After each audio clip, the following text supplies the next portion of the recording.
vide.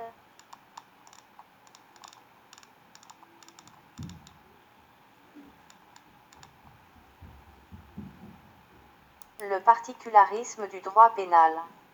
Le droit pénal occupe une place originale dans notre ordre juridique, en raison de son caractère mixte, qui lui confère une véritable autonomie. Le caractère mixte du droit pénal, le droit pénal est susceptible de sanctionner indifféremment la violation de règles de droit public, réglementations municipales relatives à la tranquillité et à la salubrité publique, et de droit privé, droit à la vie privée, la liberté de circuler. Ces arguments peuvent se regrouper selon 3 axes. La commission d'une infraction entraîne pratiquement une enquête et des poursuites et ce sont bien les organes de l'État qui en sont chargés. C'est toujours au nom de l'État que le prévenu est poursuivi. La sanction pénale prononcée a pour vocation l'intérêt général et non pas l'intérêt privé de la victime. L'autonomie du droit pénal, la volonté de classer à tout prix le droit pénal dans la sphère du droit public ou dans celle du droit privé a l'inconvénient d'aboutir à en nier sa spécificité. Le droit pénal ne se rattache en réalité ni au droit public ni au droit privé, mais forme un troisième domaine du droit. Ainsi, on trouve des principes ou des notions qui concernent exclusivement le droit pénal. À titre d'exemple, la légalité des délits et peines, la non-rétroactivité de la loi pénale plus sévère, la personnalité des peines, les conditions de tentative, complicité. Des mesures peuvent être prises et qui n'existent pas dans d'autres procès, garde à vue, rétention, détention provisoire ou préventive. Le juge pénal est appelé à attribuer une attention particulière à la personnalité du délinquant tandis que le juge civil ou commercial se borne aux aspects objectifs de l'affaire. Enfin, l'autonomie du droit pénal s'affirme au niveau de ses sources. La principale source du droit pénal est la loi, expression de la volonté populaire. Les fonctions du droit pénal. Le droit pénal représente 3 fonctions essentielles dans la société. La première fonction est la répression dans l'intérêt commun de certains comportements dangereux pour l'ordre public ou contraires aux exigences de la vie en société. Contester cette fonction, c'est donc contester le droit pénal lui-même selon la vision de M. M. Frédéric Desportes et Francis Le Cunec. Il apparaît de ce fait comme le gendarme des autres matières de droit. Cette idée fut avancée par J.J. Rousseau, reprise par Portalis et défendue encore de nos jours par plusieurs juristes. La répression se manifeste également dans les peines prévues par le Code pénal qui sont par définition des mesures de souffrance et d'intimidation. Dans ce sens, la nature des sanctions pénales touche le droit à la sûreté des personnes et les libertés individuelles.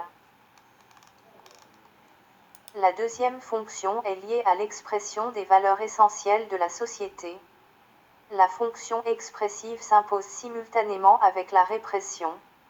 En même temps qu'il réprime les atteintes contre les biens et les personnes, il exprime les valeurs essentielles de la société comme à titre d'exemple le respect de l'autre. En effet, le droit pénal exprime les valeurs de la société et entretient des rapports étroits avec la morale collective. Période de la vengeance privée, antiquité primitive, elle est désignée par certains spécialistes comme celle de la répression vindicative caractérisée par une absence totale de la notion de l'État. La troisième fonction est inhérente à la notion de protection ou de prévention. Le droit pénal est certes un droit sanctionnateur mais aussi rééducateur. En effet, au début le droit criminel avait pour objet la répression et l'intimidation par des peines très sévères. L'évolution des idées a fait prendre conscience à l'humanité du délinquant qu'il faut à juste titre le soigner et le resocialiser. Dans la même perspective, tous les criminels ne méritent pas automatiquement la même peine. L'auteur d'infractions passionnelles et l'auteur d'infractions politiques devraient être traités différemment dans l'exécution de la peine. L'évolution du droit pénal. La compréhension du droit pénal positif passe nécessairement par un retour à son histoire. Le droit pénal dans les temps anciens, d'une manière tout à fait classique et en se basant sur des légendaires, des textes religieux et des œuvres littéraires, les historiens du droit et autres spécialistes ont scindé le droit pénal en plusieurs périodes suivantes. Période de la vengeance privée, Antiquité primitive, elle est désignée par certains spécialistes comme celle de la répression vindicative caractérisée par une absence totale de la notion de l'État. La justice s'exerçait sous forme de vengeance. La famille ou la tribu offensée se vengeait sur l'auteur de l'infraction ou sur un membre du groupe de celui-ci. Au sein d'un même groupe, c'était le chef de famille qui exerçait cette justice et elle prenait souvent la forme d'une mise à mort ou d'une expulsion. La vengeance privée se trouve encore à notre époque, quoique de plus en plus rarement en Afrique, Asie. Période de la justice privée, la victime ou son groupe reste le bénéficiaire de la répression mais sous le contrôle d'une autorité centrale. Des limitations aux conséquences négatives de la vengeance privée furent apportées. L'autorité des membres de la famille de la victime et aussi de son chef fut tempérée qui ne pouvait tuer les membres de l'autre famille. C'est l'instauration de la loi du talion, œil pour œil, dent pour dent. Dans cette période, on voit l'apparition de l'abandon noxal qui signifie l'abandon par sa famille de l'auteur du crime à la famille de la victime. Période de la justice publique, l'autorité prend le monopole de la poursuite et de la sanction. Cette intervention produisait d'une part, l'augmentation du nombre des infractions publiques par opposition à la période de la justice privée qui connaissait pratiquement que les atteintes privées. D'autre part, les empires et les tyrannies avaient changé et multiplié les catégories de sanctions, amendes, dommages et intérêts. Dans cette phase, on remarquera la sévérité des peines. En effet, la peine de mort s'appliquait à des infractions légères, dégradation d'un immeuble. Le droit féodal, 10 siècle 900. Dans cette période, il convient de distinguer la période féodale et la justice ecclésiastique. Le droit féodal, 10 siècle 901 à 1000, se caractérise par une grande hétérogénéité, l'arbitraire et la rigueur. L'hétérogénéité s'expliquait par le fait que le droit pénal n'était pas un droit autonome. Ce n'est qu'après 1670 que les auteurs de l'époque, Guy Rousseau de Lacombe, Vuillard de Vouglan, vont commencer à mettre en ordre les différents textes juridiques. L'arbitraire de son côté émanait du roi ou du juge. En effet, le roi pouvait prendre toutes les décisions en matière judiciaire sans aucune restriction ou limitation. Il pouvait également prendre les lettres de cachet qui étaient un moyen d'infliger directement des peines sans intervention de la justice et parfois en l'absence de tout fait punissable. Enfin, ce système était surtout rigoureux et inhumain.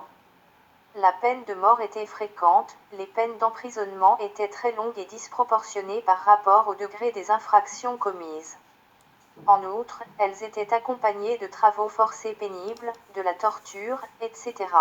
La justice ecclésiastique, le droit féodal présentait des inconvénients majeurs, c'est pour cette raison que les justiciables avaient recherché une justice alternative. Cette justice présentait certaines particularités liées à la qualité de la peine. Celle-ci était afflictive car elle sert à compenser la faute commise à condition elle doit être individualisée et proportionnée à la gravité des faits. La peine doit être aussi médicinale dans ce sens qu'elle doit sauver l'âme du fauteur, ce qui suppose des peines d'emprisonnement cellulaire favorables au repentir. La justice musulmane, l'islam connaissait le droit pénal. En effet, plusieurs incriminations sont prévues par le Coran, homicide volontaire, fornication, brigandage, etc. Les jurisconsultes définissent et soulèvent leurs éléments constitutifs. L'infraction au sens pénal est toute atteinte à autrui qui nécessairement se répercute sur la collectivité dans le sens d'un trouble à la fois individuel, collectif et religieux. La responsabilité dans la religion musulmane suppose un esprit saint. Des traditions prophétiques consacrent clairement la non-responsabilité du dément. Le droit pénal musulman prévoit 3 sortes de peines. Al-hudud, ce sont des peines fixées par le Coran et qui constituent des limites à ne pas dépasser. Exemple, le vol appelle l'ablation de la main, la fornication est réprimée par la lapidation jusqu'à la mort pour les mariés et 100 coups de fouet pour les non-mariés, etc. Al-Qaza ou la loi du talion, cette peine est infligée principalement par rapport à la nature de l'infraction commise. Le crime d'homicide volontaire est puni de la peine de mort. Le ta'zir est employé pour désigner l'ensemble de peines non prévues par le Coran ou la Sunna et qui sont laissées à l'appréciation de l'imam ou du juge, qadi. La naissance du droit pénal marocain. Avant le protectorat, les régions connaissaient l'application de règles hétérogènes et disparates. Aux règles de droit musulman s'ajoutaient des règles coutumières. Au Maroc, une autre justice portait le nom de justice de Makhzen. Celle-ci ne reposait pas sur des règles bien définies. Dans certaines régions du Maroc, le droit pénal avait pour vocation de préserver les intérêts du groupe. La peine la plus sévère était le bannissement, exclusion, élimination, qui avait des conséquences graves sur le statut de l'individu. Les sanctions étaient prononcées soit par Jema soit par son représentant. L'instauration d'un protectorat va entraîner deux sortes de grandes décisions. D'un côté, le protectorat va organiser la justice locale, Kraa, Makhzen, et d'un autre côté, il va édicter des lois et instaurer une organisation judiciaire dite moderne pour l'intérêt des Français et des étrangers au Maroc. Avant 1956, le Maroc connaissait plusieurs codes pénaux, 12 août 1913, 15 janvier 1915, qui s'appliquaient selon les régions. À l'indépendance, le législateur marocain va unifier les règles pénales. L'année 1959 est marquée par l'apparition du Code de procédure pénale et le 26 novembre 1962 l'entrée en vigueur du Code pénal. Les sources du droit pénal. Il convient de préciser que la source principale interne du droit pénal est la loi par l'application du principe de la légalité. Mais, l'évolution de cette matière a imposé l'intervention du règlement et l'internationalisation de cette discipline par le biais des traités et des conventions internationales. La Constitution affirme plusieurs principes intimement liés au droit pénal. À titre d'exemple, l'article 23 de la Constitution prévoit « Nul ne peut être arrêté, détenu, poursuivi ou condamné en dehors des cas et des formes prévus par la loi ». Le dernier alinéa de l'article 6 de la Constitution prévoit « La loi ne peut avoir d'effet rétroactif. La loi votée par le Parlement est garante des droits et libertés fondamentales. » Ce principe signifie que seule la loi est normalement source du droit pénal. Au début, cette règle n'était pas respectée. Au Maroc, le premier code pénal a été adopté par un daïr, il s'appelait à l'époque le Code pénal unifié. Ultérieurement, les différentes constitutions qui se sont succédées ont affirmé « La détermination des infractions et des peines sont du domaine de la loi conformément aux dispositions de l'article 71 de la Constitution marocaine qui prévoit « La détermination des infractions et des peines qui leur sont applicables, la procédure pénale, le régime pénitentiaire ».